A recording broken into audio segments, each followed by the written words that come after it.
All right, so we have Jameer, and he will be talking about, he's waving, CBO partnerships. Wait, I wish we had a little.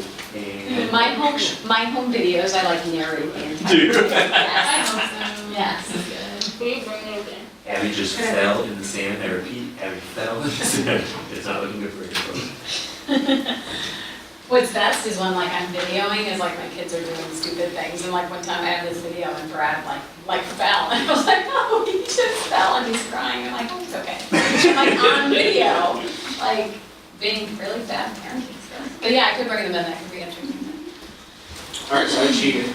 Talking about CBO visits and also other outreach efforts, which we just did a little bit of, so I think it transitions very well. But the biggest thing we want to get at is what's the difference between a traditional high school visit and working with a community-based organization. And while I think a lot of the information is the same, how we're going to package some of that is what's really different. And I think getting comfortable with walking into the different types of environments that you're going to walk into and being able to just connect with those students. Because ultimately, because of our institutional goals and our expectations in terms of growing our applicant pool, again, as Lynn has mentioned multiple times today, like, we want that to be a diverse growth in the applicant pool. And so I think balancing out these different types of visits is really going to allow us to do that. And so really, I think it's a lot of thinking about what is our purpose here. Like, what are we really trying to accomplish? What problem are we trying to solve? And like obtaining value in some of this work. And I think when you look at community-based organizations, it's an opportunity for outreach to communities that we may not find in some of our schools. And even if we're doing outreach to particular schools that have these underserved populations in them, they may not have the counselor or the other knowledge that brings the student to your visit, but the CBO might. And so for the CBO, it's an opportunity to kind of balance things out, even the playing field a little bit, add equity to this experience. And I think it's an opportunity for us to showcase that we're about that same level of equity in our work by being present in these visits, but also I think it's an opportunity for us as we think about how we educate students through this process of giving people the knowledge that they don't have. Because we were talking about ED earlier, it's like, what if a student just doesn't even know what early decision is or why there's value to it? And I think in particular with these visits, I think sometimes it's just getting rid of the flowery language and being like, look, this is the element of it. This is what really exists here, is you have a better chance if you do X. And these are the things that we're going to look for.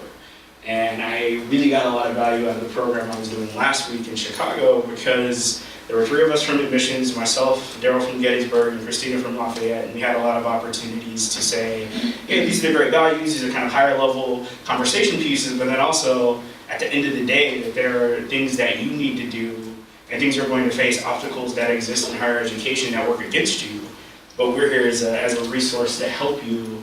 And I think in doing these visits, you have an opportunity to be that person that stands in front of the room and tells them, like, hey, this is actually what's happening here, but I'm here as a resource because I want to be and I want to help steward you through this. Not because we can admit all of those students, but we can give them the best information possible and be able to help them along the way wherever they decide to go. So I think the biggest thing is, how do we approach this visit? And what can we offer to the students, to counselors, and also to one another, and thinking about how we walk into a CBO visit or a charter network high school or magnet school or any of these CBO type of relationships. And I put here to be creative because it really is about thinking outside of the box a little bit. I think as we just talked about, like, how do we work with counselors and what can we offer in that community? Maybe it's an independent counselor, maybe it's a breakfast or another type of event. I think very similarly, when you're working with CBOs, you have to think a little bit outside the box in terms of what you're going to offer to them. Because walking in, handing out your information pieces, doing your normal session, it may not really fit. For some CBOs, that's fine. Like, if they have the right structure and infrastructure and they have great counselors and maybe they've been doing this for years with their students, but not every group that's really going to really fit for them. And so you have to think about, what can I bring and what value can I offer in this specific opportunity? So you might think about things like mock application reviews and case study opportunities. Or maybe it's not talking about your specific college, but talking about liberal arts institutions as a whole and fitting in examples from Colgate and talking about the benefits of what we offer as a residential liberal arts and sciences institution. Maybe it's helping break it down and go through things specifically like financial aid. And what does that process look like? Because I think there are niche differences for students who may be only looking at their in-state institutions, just thinking about the FAFSA and maybe never heard of the CSS profile. So maybe you're walking them through what some of the differences are going to look like if they start to consider selective institutions. And so there's an opportunity to provide value there. But I think what you have to open yourself up to is the opportunity that it may not be about you or your institution to start with, but if you begin that conversation from a really authentic place and you show a level of care, they're going to be interested. I spent an entire week with a group last week with the Academy group in Chicago, and I'll keep referencing this because I got so much from it. And most of the time I didn't talk about Colgate at all. I didn't wear a name tag, I wasn't there necessarily as a representative of us, but by the end of the week, 2 or 3 of them had already applied to Colgate and Focus. 2 were interested in thinking about ED and other opportunities with us. And several of them gave me their information directly and said, I'll be in touch about opportunities to continue to learn more about your school. So sometimes coming at it from a different angle is going to get you to the same goal. It's just a matter of being open to those opportunities to do something a little bit different. And really offer yourself the opportunity to grow from those experiences. Because I think we can get so much from working with these groups. Maybe filling some of our own blind spots and things we don't think about through the process, because for us it's old hat. And we think everybody knows what we know, but they don't. And for many of these students, it's an opportunity to remind us that sometimes you just kind of got to break it down, start from the beginning, think about the process holistically, as we say, and walk them through the steps. And it can be great practice for us as well when we think about messaging and how we can give these things to students in the best ways. But ultimately, what are some good options? Because when you think about, okay, I'm going to visit the CBO, Jameer's telling me to be creative and do all this different stuff, what are things that I might do? Because there are a lot of different doors that you could walk through in trying to plan your CBO visits. So, as I mentioned, general information session is always something you can do. A case study or a mock application review, financial aid workshops I find are very, very valuable, but ultimately, you're the expert. And the students don't know any different than what you might tell them as that person, especially as Michaela and I have talked with their schools in Florida. You may be working with a school that's never had a rep visit before, or they don't have as much of these relationships with colleges or partnerships that exist or anything like that. So you get the opportunity to show up as the first person they've had in front of the room and give them whatever you can give them. Not to say you shouldn't do your homework and you shouldn't do a good job, but one of the best pieces of advice I got when I started in admission is they don't know what you don't tell them. So be confident, know that you know more than they do, and be ready to deliver the best that you can, because it's an opportunity to build a relationship. And especially if you're the first rep that's come to visit them, you've already got brownie points there, because you've made the trip. And then if you come and you do something amazing like a case study, or you do a financial aid workshop and you teach them about something they weren't even thinking about, then they're already like, oh my God, we're all going to Colgate. Like, this is great, everybody here must be amazing. But it's, I think, continuing to build that momentum in those relationships that's really going to help you as you think about what you can provide to these students, and also to the counselors as well, because a lot of times you just have really passionate young people that are in these kind of college director roles, and they need that knowledge, and it's really great for them to have that professional connection to you also. So I think it is really thinking about the fact that you have a lot of knowledge. These are some great opportunities that you can utilize. I think in particular, when you think about mock-up and case study opportunities, like, we do these anyway. So you already have all the resources, you just need to repackage them and send them out. If you ever have ideas or don't know where to start, I have 3 or 4 that I've used, either from programs we did or ones that I've done with other institutions, and you can always reach out to colleagues at other places and ask, like, have you done any of these types of case studies, and can I borrow some of these materials? And typically, the collegial atmosphere is going to allow you to get what you need so that you can pull this off and pull it off well. And I know in terms of financial aid, Gina has a couple presentations that she's utilized that can be very helpful as well if you're not quite certain where to start, even though we all every year get a little bit of financial aid training. If you're going to do a more in-depth workshop, you want to make sure you have the most recent and best knowledge that you can have available to you.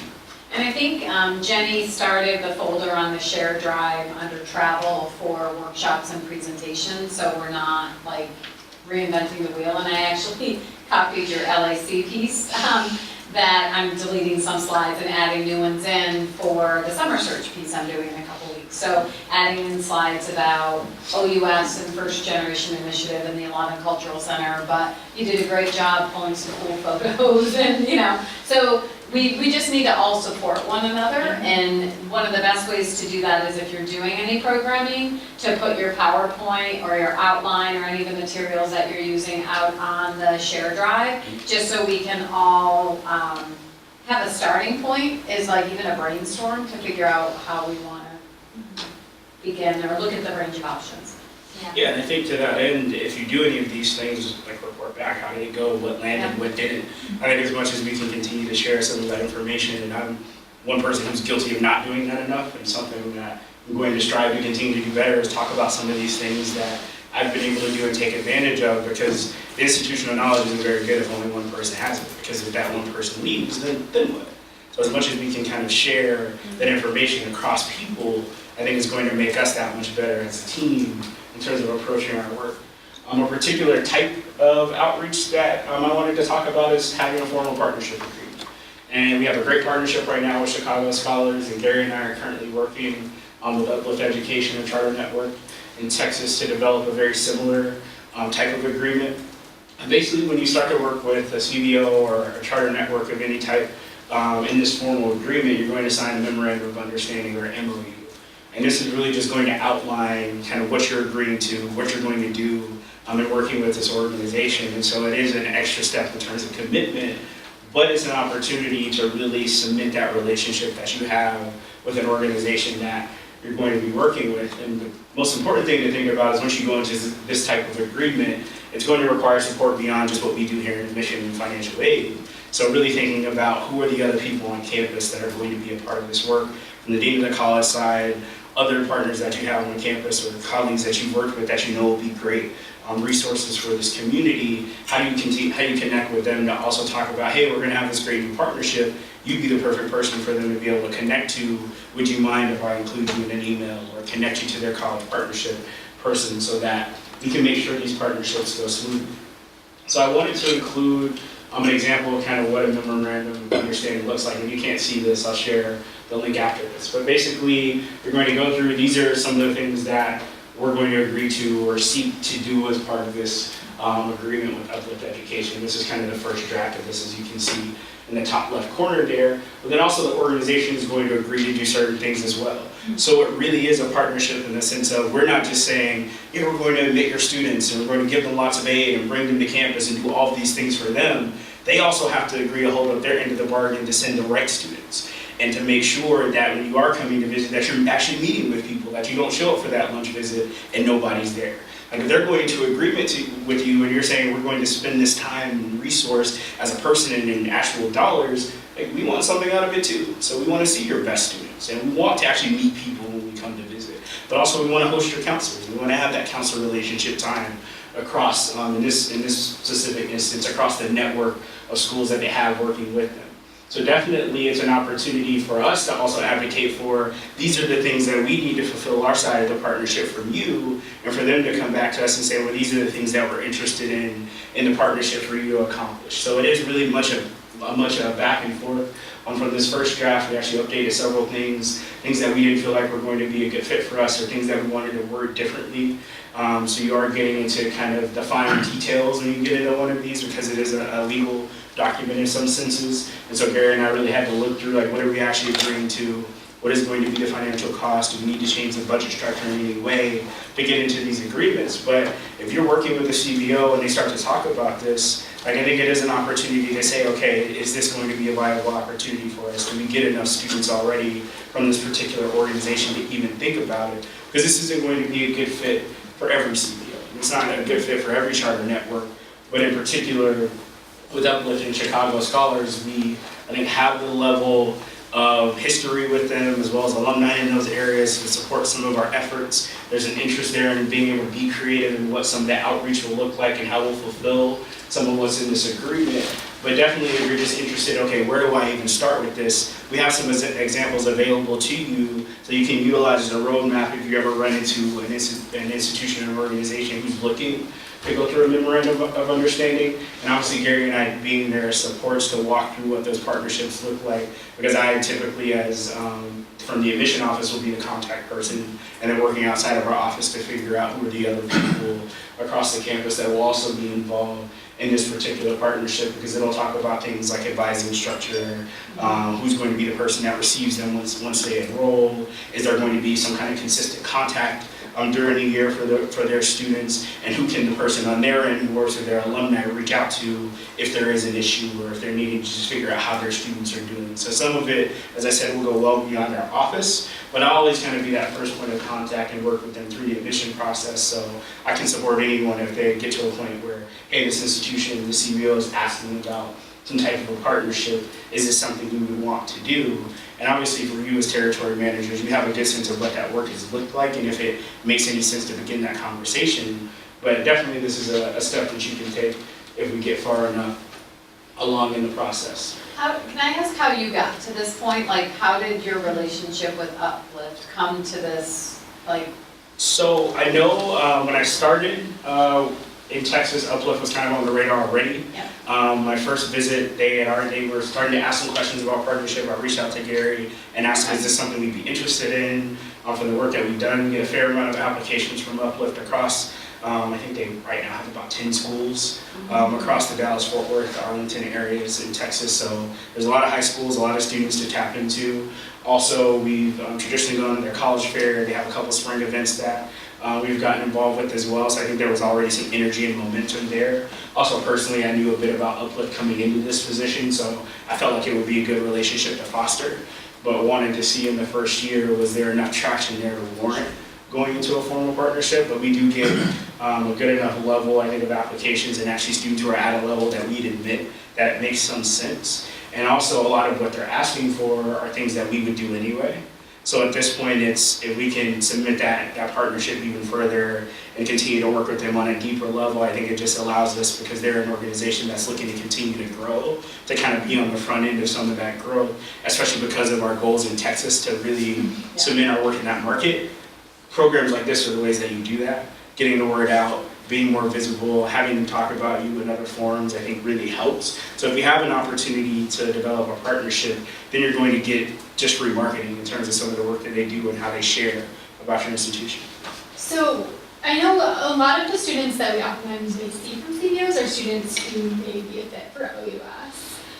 But with a formal partnership like this, where there are structures in place to support students both on our end and on their end, does that mean it's more likely that those students may be admitted through just regular committee, through ED or ED? It won't change how we look at them in the application process. So if they're fit for OUS, we still admit them through OUS, and then if not, that's fine as well. And so the agreement wouldn't say that the students have to come in through a certain channel. Right. It's just if we're admitting their students, what does it look like once they're here? And so typically what you would see is maybe all of those students have the same advisor. Or if they're working with a couple different advisors as particular people to support those students. Many of these types of students will come through OUS, so they'll have that extra layer of support. But even if they're not, maybe they're working with theyre and they're part of the First Gen initiative, or maybe they get funneled to a particular advisor because we know this is a person that works with those students well.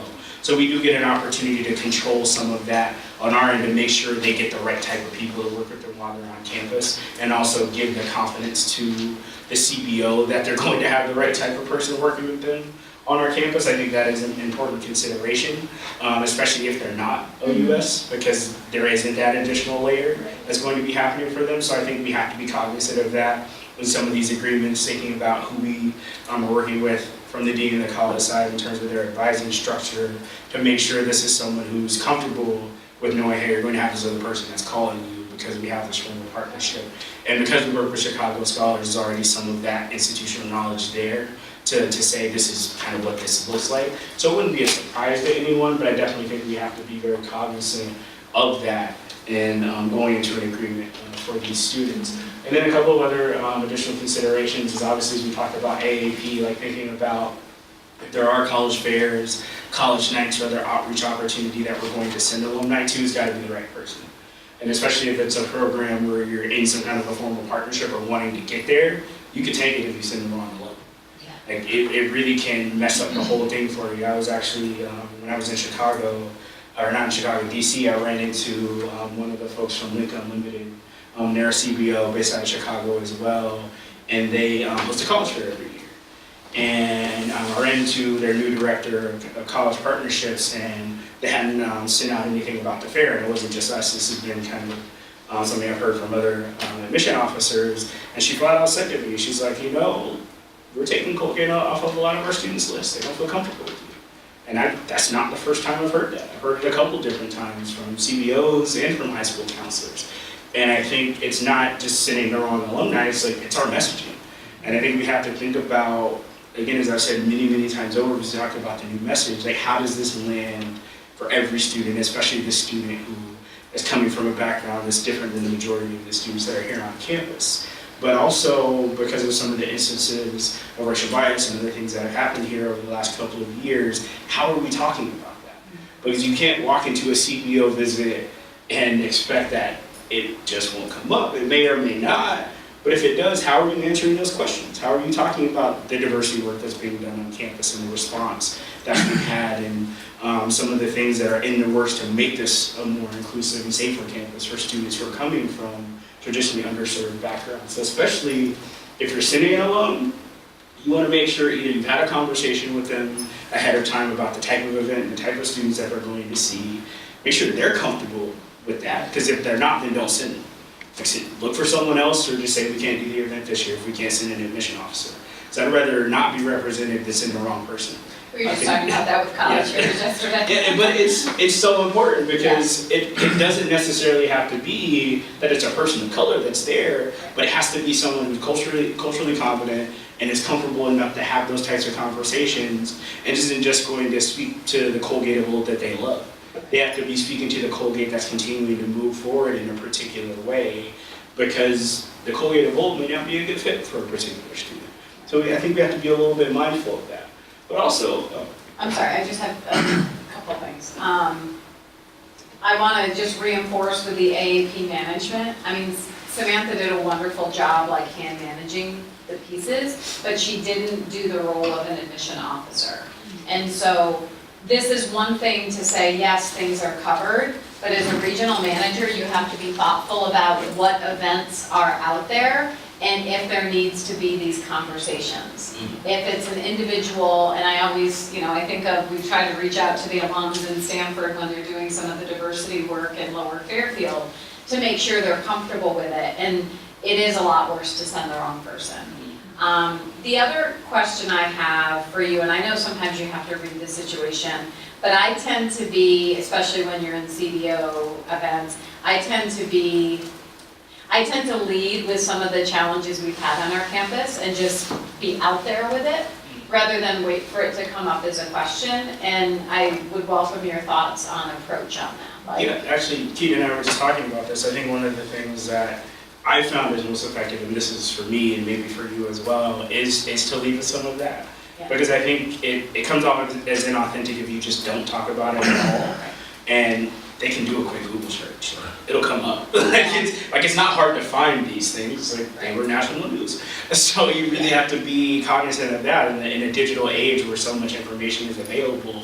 If you hide from it, whether you're intentionally doing it or not, it can be perceived in a certain way. So I think really being upfront about certain things, and I think even in the instance where you get criticism, like we're taking you off our list for whatever reason, and Emily, you can talk a little bit about this with the CPO you had, and kind of how I tried to give you advice on that. Sometimes it's just honoring that concern and saying, yes, like I hear you, and I'm sure you're telling the truth that some of this happened, but how do we move forward is also what you have to talk about, and what are the tangible steps that you as an individual can take, but also that the institution is taking to move on some of these issues to provide more support for students and provide a space that feels comfortable regardless of where you're coming from. So I think definitely stepping out in front of it is a great option because it lets them know, okay, like I know there are issues here. But also one of the things that I do a lot and I talk about a lot is also challenging people. And thinking about the fact that yes, there are some concerns that exist here, but students are an active part of this work, and I think you're a great student that can be an active part of this work. Would you be interested in coming here and doing this? Because I need people like you in order for me to do the job that I'm trying to do, because I'm not a part of the community in that way. So I've definitely utilized that tack with some students, and I think you have to read the situation and know, is it the right group to do that or the right individual student to do that, but it's not a bad thing to do. Like all you're saying is we have work to do. I think you're an amazing student. You'd be the perfect person to lead it. Come help me do this. And I don't think you want to completely put the onus on a student. Like you want to talk about the work that you do and how you're engaged in it with them. But I think inviting someone in to be a part of the work is just as valuable as saying what we're doing. Because it really, a lot of times on a college campus, the students are what move a community forward. And I think there's an opportunity to talk about the history of some of the social justice work that's been done by our students on this campus and how it has helped move the institution forward traditionally for us, and how we're looking to do many of those same things now with many different staff and faculty a part of helping with those efforts as well. So, thinking about what do some of the numbers say. So I ran a quick Slate query. This is the name of the query in Slate. And right now we have approximately 54 CBO and CBO type visits that are scheduled right now. I think we can always do more. There are opportunities to do more, but I think it's a great place to start that everyone has these types of things.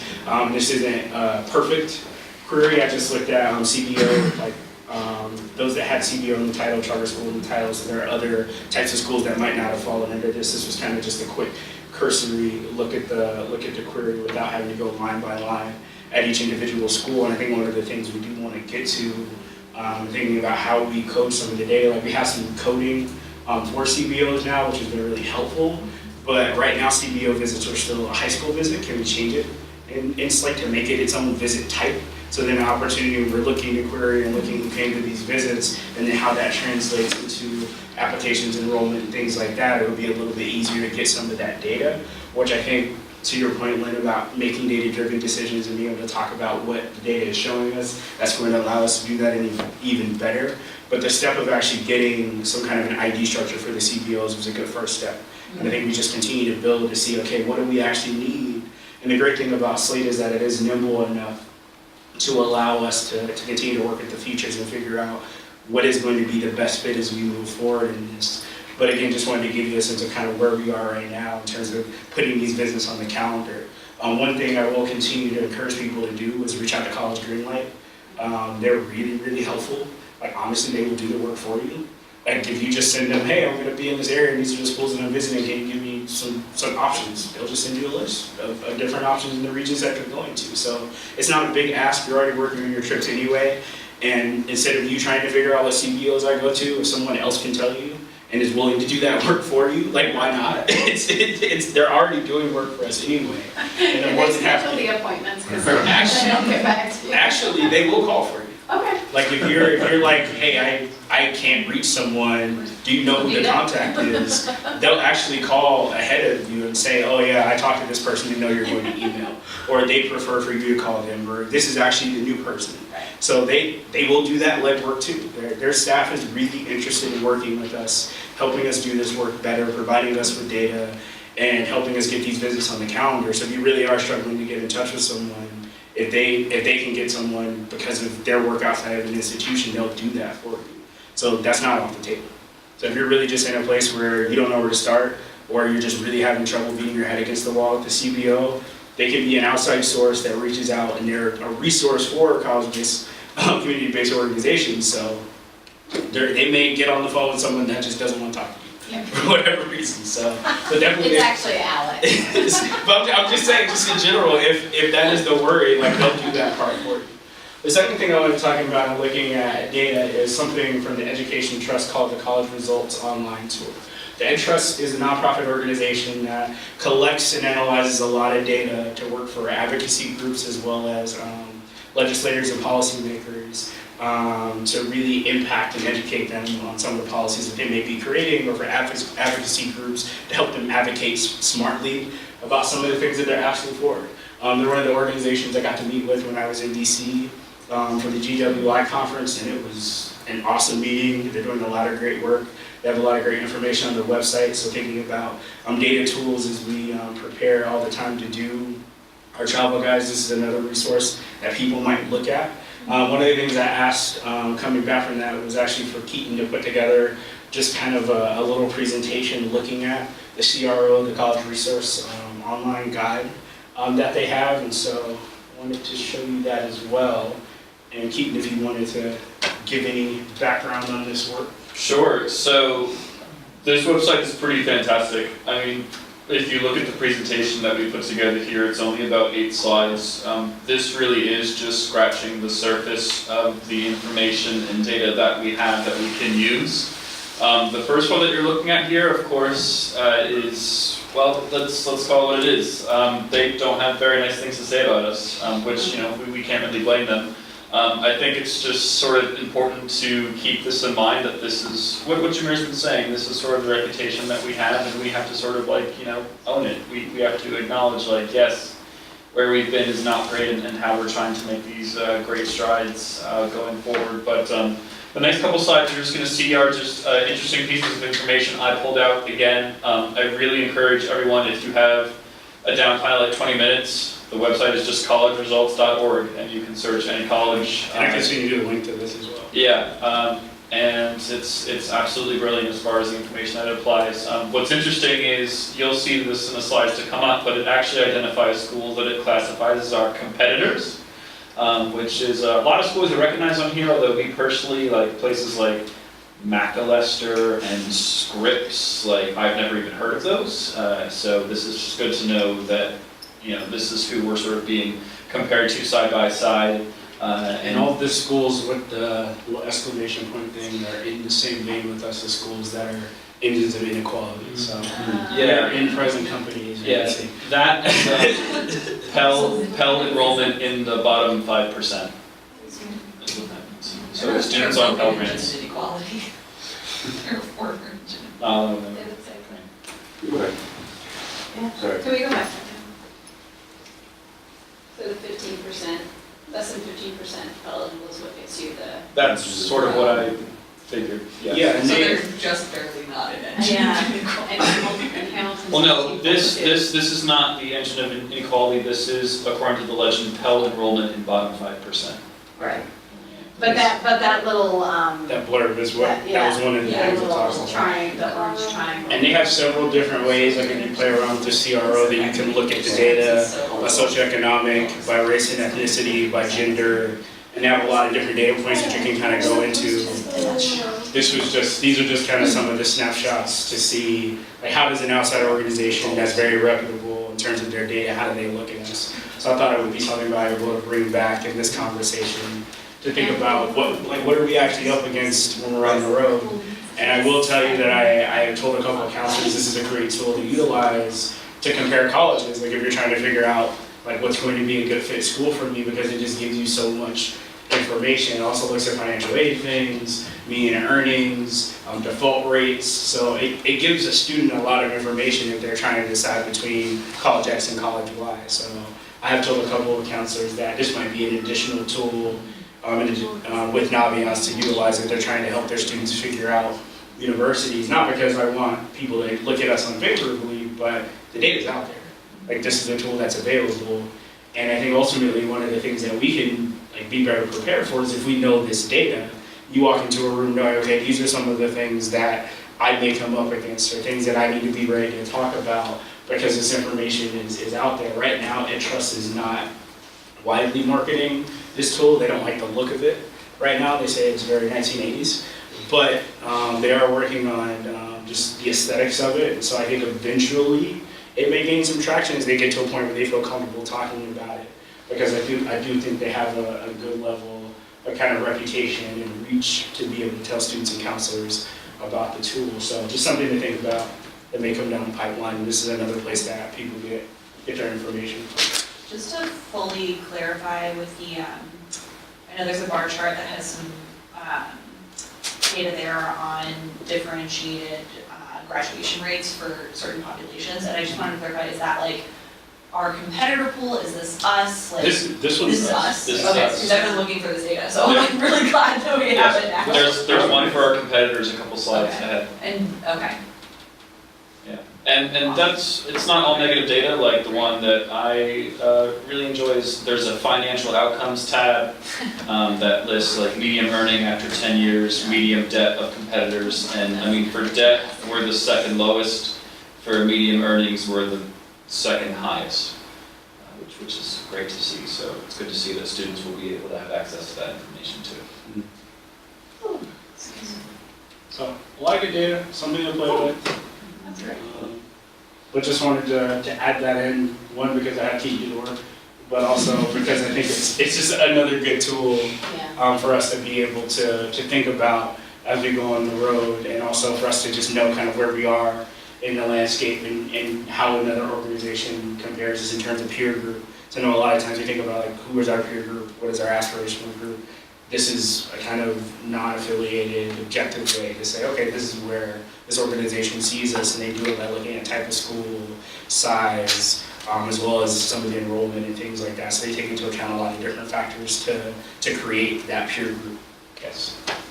I think I know the answer to my question, but I want to ask it. So they don't Good look thing, Jeopardy, at, you do the answer first, and we'll try to figure out your question. they don't look, they don't look at like aid for like international students, because I know that like we bring in about 35. They're 30. interested in domestic students. Okay, because we bring in like 30 students every year, and or 35 students, like almost on full pay, like on full financial scholarship internationally. They don't count for Pell. Right.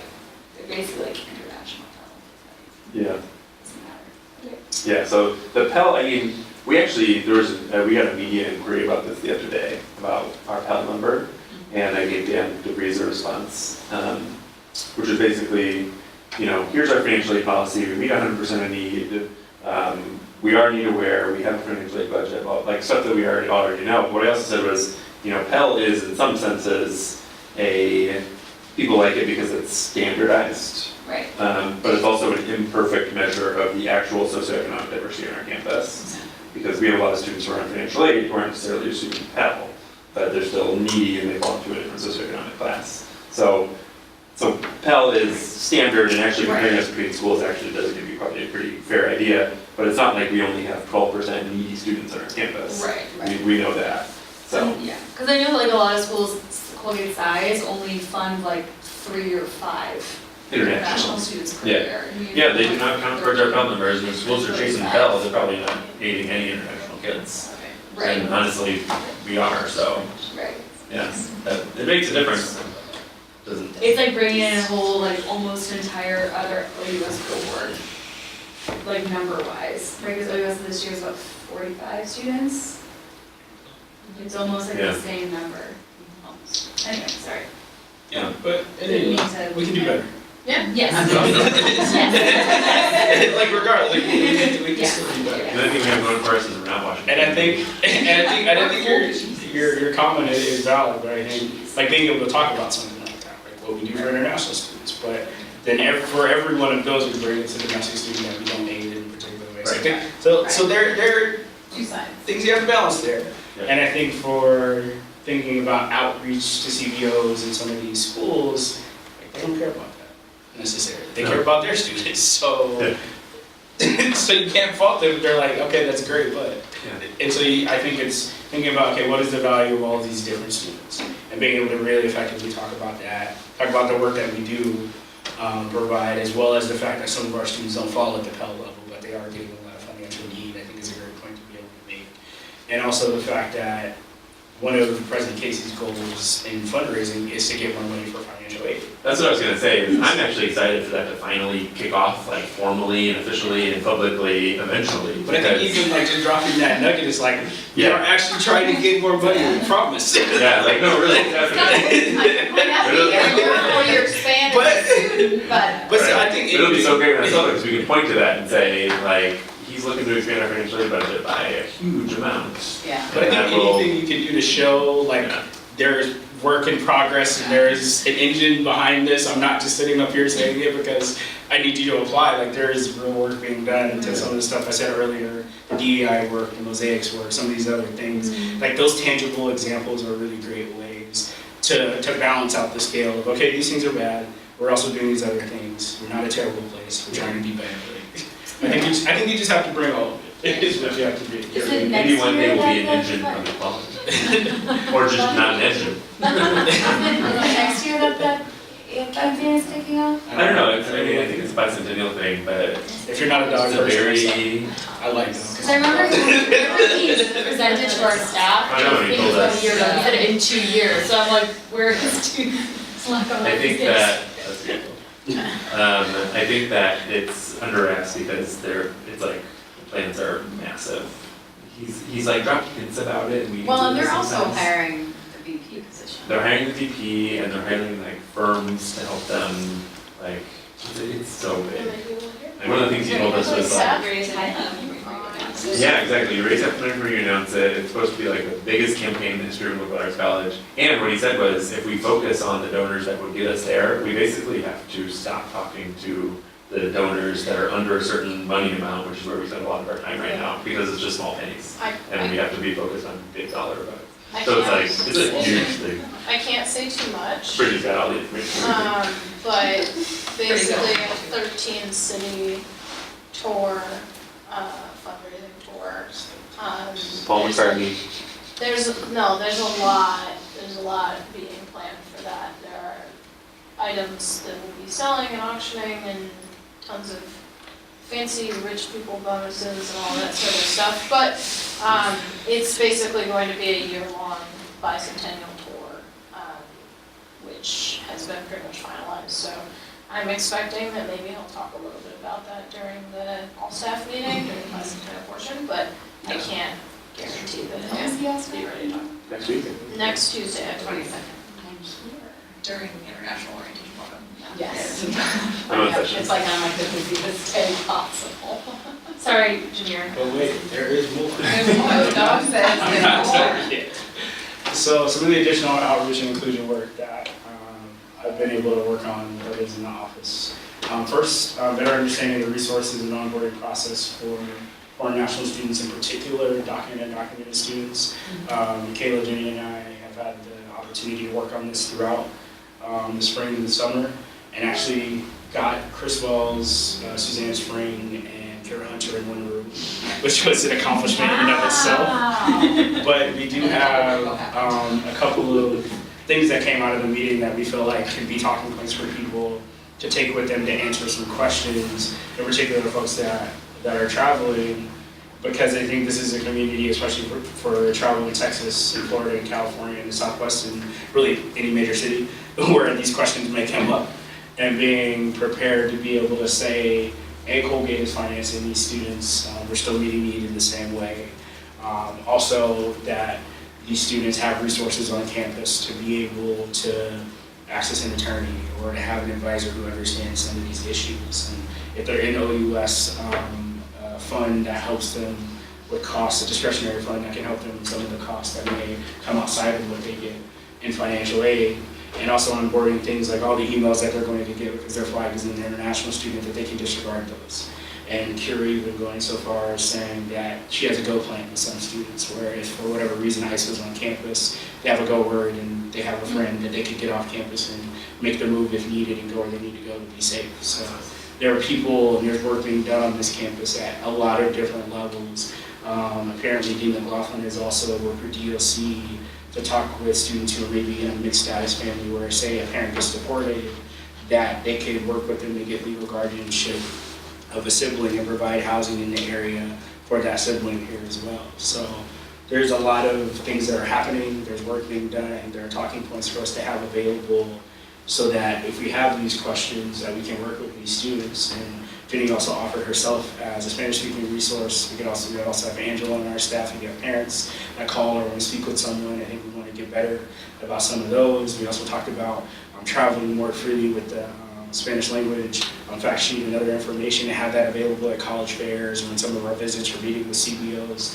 So that's something that we want to think about. So definitely this has been a pet project of mine pretty much since day one. I think I asked about this and wanted to know, like, what are we doing, and wasn't happy with what we were doing, and so just started to like plug away and figure out what can I do, and feel really happy with some of the work that we've done. And Jenny, Michaela, and I are in the process now. Okay, what is the next step? We continue to check in. What can we continue to learn? What do we see when we're on the road, and how we bring that back to get even better information? We would love to work to a point where there's something on our website and something in communication and more tangible things that we can do but we know that those are steps that will involve legal and other types of resources that we have to bring in, but I hope we can get there because there are great pages that institutions have, and that's just a way to make these students feel safer. And speaking of kind of visible opportunities, I think about Colgate as an inclusive space. I talked to you, Lynn, about this, and also to Gary and Drew, I emailed you about this. Thinking about things like in our email signature, offering people the opportunity to feel free to add their gender pronouns. Is that something that they're interested in? I'm going to institute that. If you would like to do that, feel free to do that. Actually talked with a young woman last week when I was in Chicago, an LGBTQ identifying Black woman who was just a force. And I told her after the first couple of days in the session, I'd love to sit down and talk to you about what you expect from the admission office and what you would want to see to make you feel comfortable on a campus. And gender pronouns is one of the things she talked about. Also having people normalize the LGBT experience on the campus, maybe a pride flag in the admission office, or people just talk about some of the resources that are available, whether it's a gender-neutral restroom or gender-neutral housing opportunities or things on forums. I think if we can do all these little things, they're just indicators for these students that we're thinking about these issues, and there's work in place to support these students and that we want them on our campus. So definitely, if you're interested in the gender-neutral work that's being done, you want to put your gender pronouns, feel free to do that.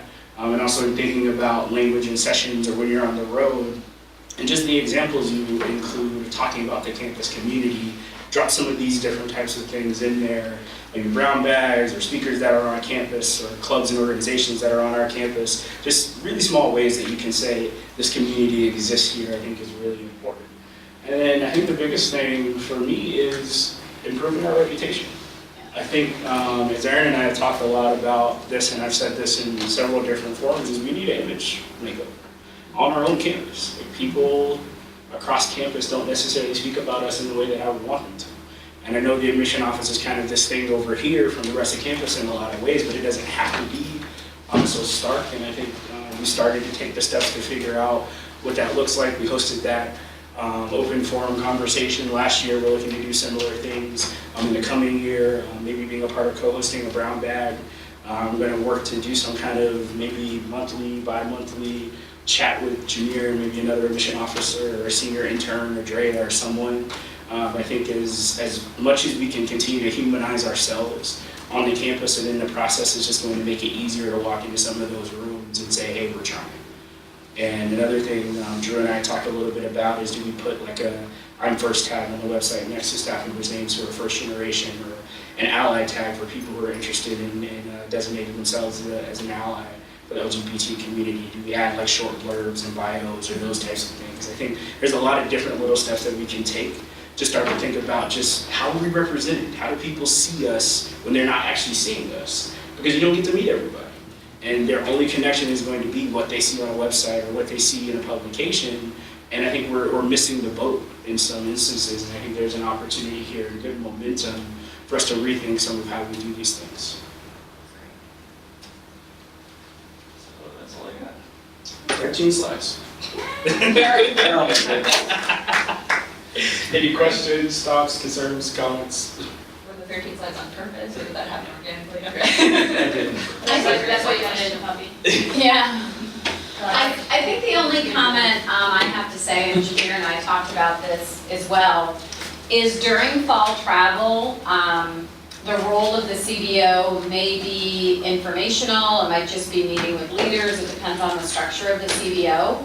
But again, it's something I referenced outside. As our staff has grown and we're not feeling so bogged down, I mean, we're still busy, but we have the ability to offer ourselves as resources, but if you do that, you then have to follow through, you know? So it means that a lot of the CBO work is done during the summer. So if you're really trying to build a relationship and a partnership with the CBO, they might say, hey, can Colgate help us out with a summer workshop? And you know, I think the good answer always is yes. And you can't always commit in November that you will be the one that's available on the date they pick, or the weekend they pick, or the week they pick. But I think you can commit to Colgate being available for that And they do a lot of work with people in February and months that don't work with our schedule. But if we really want to develop these partnerships, we have to say yes to those opportunities. And it will benefit us down the road, and that's where you just need to work with your supervisor to think about how all of that will play out and how you get support for the work that you need to do. But you can't just walk in and want to, meet their students and talk about applications. You have to talk about how we can work together. And in the beginning, the relationship building is less about Colgate and more about helping their students get into college. And that's where we have the expertise. But no, the support is here from our office to say yes, like yes, yes, yes. And then we'll ask you a lot if you're okay. And I will ask you all the time, like, because Jameer traveled a lot, and my point is always, how are you feeling? This is about the human part of it. And I do know that Gina also, and I think her office also is interested in doing presentations and outreach. I would not commit her before you talk to her. It has not been an issue, an opportunity in the last couple of years because they've been understaffed. But I do know, like, at least in terms of virtue and interest, that's something that she would like to do more of as possible. It wouldn't just be like go to this random event, but if we have a key CBO or organization, I wouldn't rule that out. I would not commit her, but I would not rule that out to being a possibility as well. Also think about webinars, online presence type things, like if you can't go somewhere, like I think we need to create a better slate of online resources as well, talking about FGen students or students who are not US citizens or the financial aid process or whatever it may be. Yeah. So that's kind of one of the next things I want to do as well. So it may be, oh, I can't come in February, but we did this webinar and it's on our website. You can check that out or send that directly to a student or to counselors. And College Greenlight is also doing a really good job of publicizing some of that type of work for us also. So if we do those types of things, there are opportunities for it to go beyond just sitting on our website that they'll blast it to the students that they work with as well. Great idea. Did I'm you already miss- assigning an adjective to my idea. But we talked about doing like admission podcasts in like our like mini international retreat of like just straight education podcasts. But we have this like state-of-the-art radio station at Colgate. Why doesn't like one of our fireside chats engineers like be a radio Q&A on like Colgate Radio? I do it. Right? Like, is Mark, but no bunch of Mark graduated? No. Smart. I'm looking at Brittany's Yeah. expression. that would be something where you want to make sure, because their schedule is very tightly Yeah. set and maintained. And it would be great if we could have a student in our office who works in WRCU, Kira. Yeah, WRCU, because they're not super keen on giving up their space. Yeah. Because they keep consistent schedules, so Kira would be somebody that would be great to talk to about. Oh, we can do that. Yeah, we can do that. Either way, Right, we whatever, can like, who knows? get a recording that we can use. We've done There's stuff also a we've done stuff for recording, them too that do. the recording studio in the library is Yeah. also a great space. But I do think there are a lot of ways we can improve our web presence, just with the things we do all the time, like creating the podcast, having them live out there. The number of people that still talk about the one Karen, Barry, and I did like however gazillion years ago, like how do they even find it anymore? I have no idea, but. I almost wonder, because when I did specifically my visits in Connecticut, I was plugging the Facebook boards and a live stream and lots of things, but it would have been more helpful to have something I could have just given them so they had all the links and they could go look it up. Is there any way, obviously maybe not for this travel season, but maybe that's something we consider in the future, like a QR code or something. For counselors? No, For but students? In a college fair, if you have a QR code on your table, you can scan it and get all the links. Yeah. I'm skeptical of QR codes. Okay. I don't think anybody really uses them. But we come up with something. I mean, we have a Follow college, we have a college fair thank you, maybe we Exactly, that's revisit what I was thinking. what's in that. Post- Yeah, links even are in just like that. sharing, Post-presentation. you know, what's Yeah. available there. Which is a fabulous segue into Alex.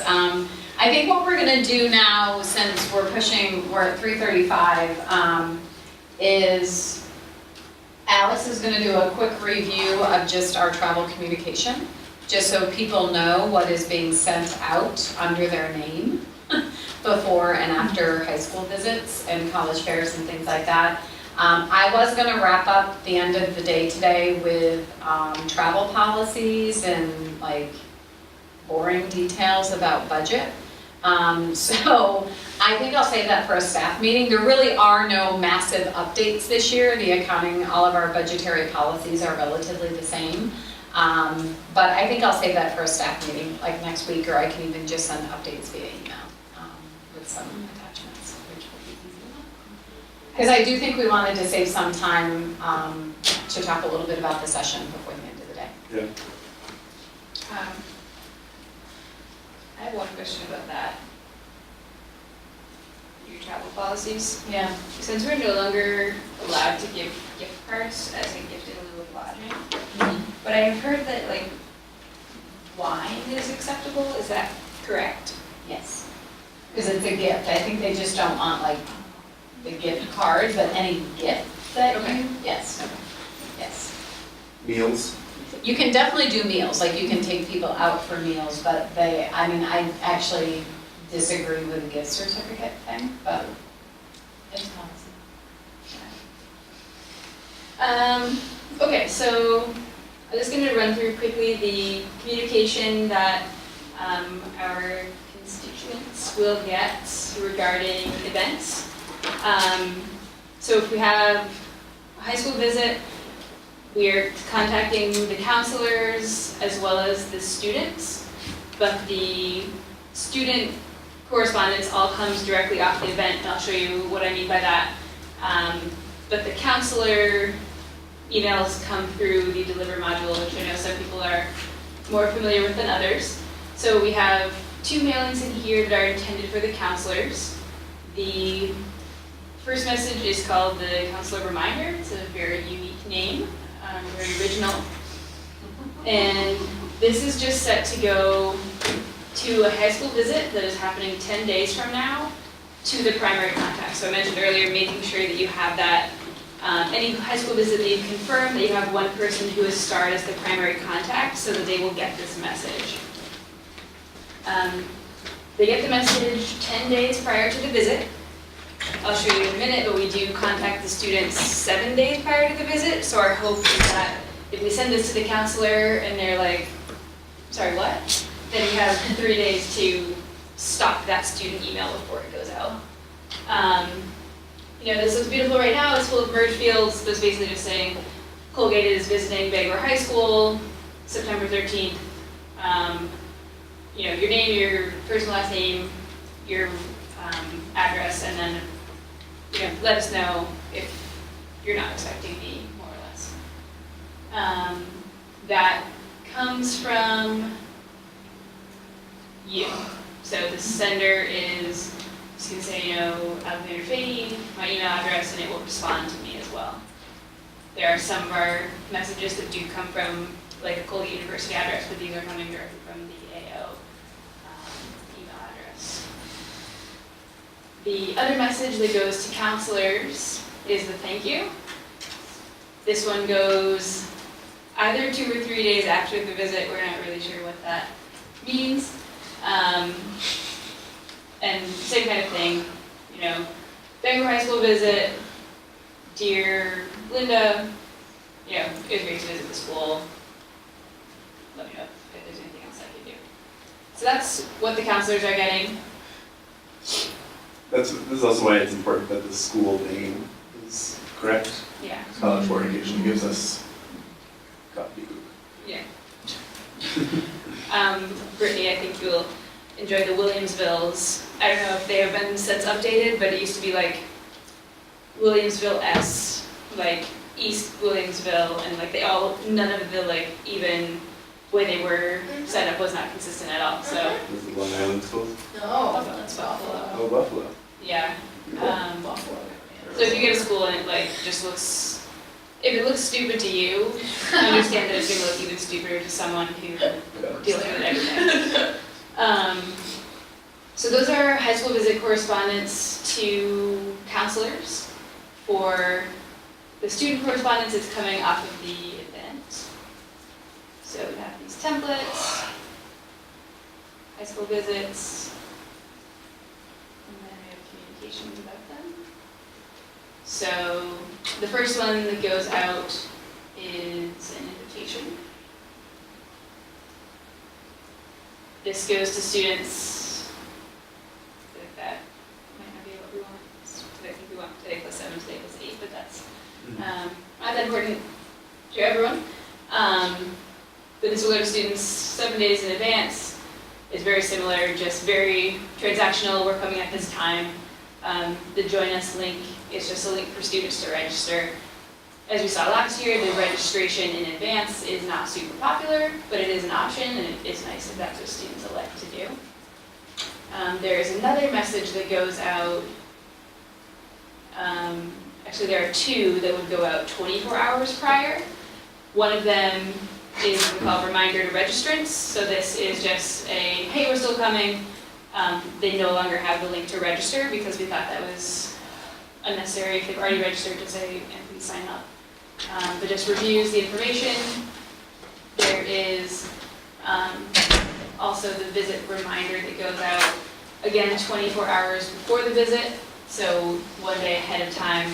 But again, this is one for a student who hasn't registered yet, so it does still have that registration button. Still not necessarily with the expectation that anyone's going to register, but just that it is an option if they'd like to give it. You see nothing very good. Oh, no, sorry. I Okay. didn't know. Just got one of those faces. And Quick then markup. Good mark, I laugh. the last message for students regarding a high school visit is the thank you message. So this one goes out 48 hours, so 2 days after the visit.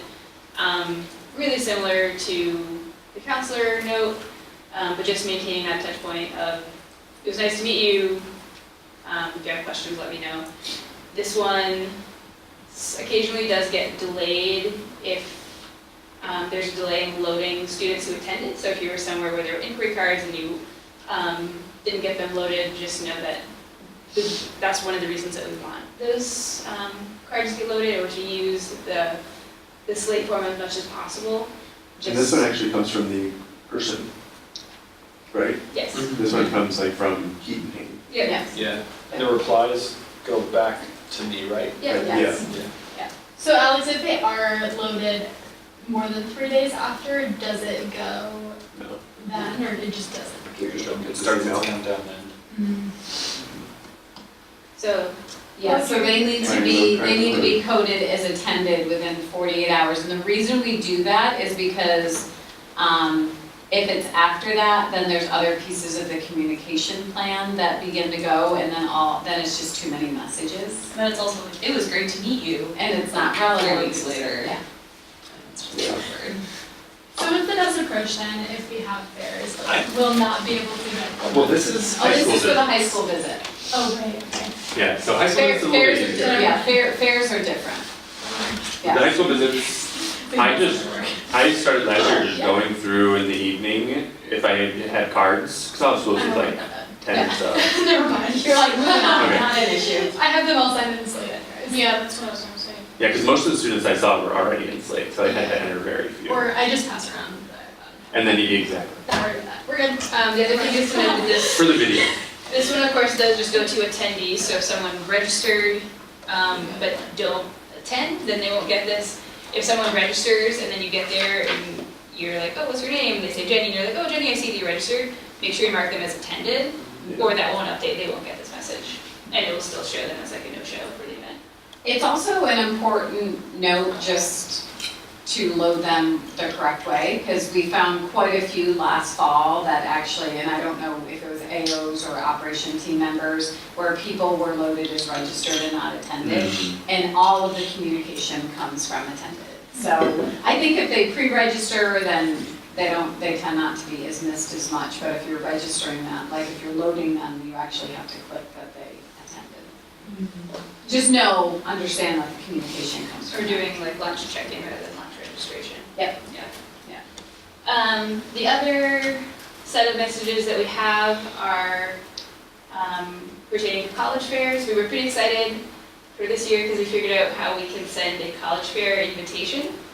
So there's a small handful, like maybe 20 total college fairs that we decided we were able to promote. And so we put them into these subfolders based on the radius that it made sense to promote them to. So like, if you're in Maine, you can pretty comfortably say anyone within 60 miles could get here in an hour. If you're in New York, you know, 10 miles still could take 17 hours.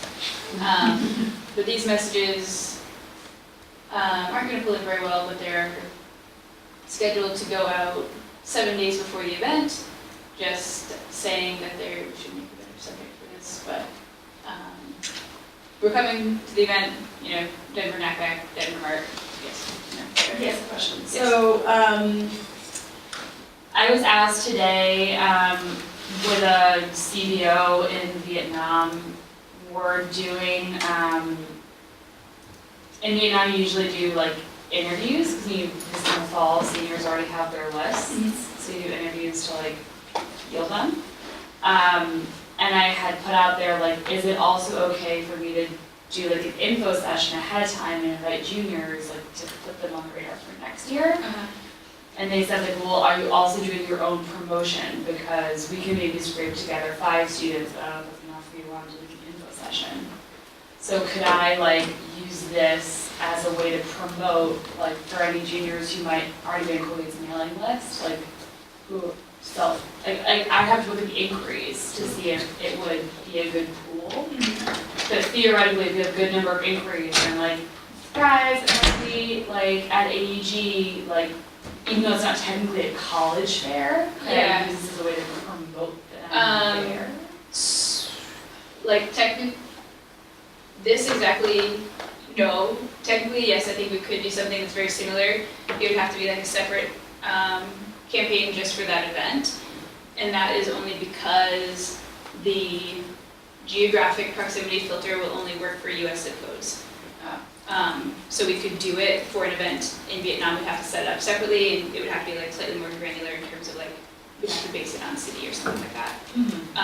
But I think that is something that could be done. No, you're exactly right. Yeah. Same issue with the interviews. Okay, so I'll check and see if it's Okay. So again, a couple folders just designed for the radius of 10, 25, or 60 miles. And I think there is an event scoped communication for college fairs, just as a thank you.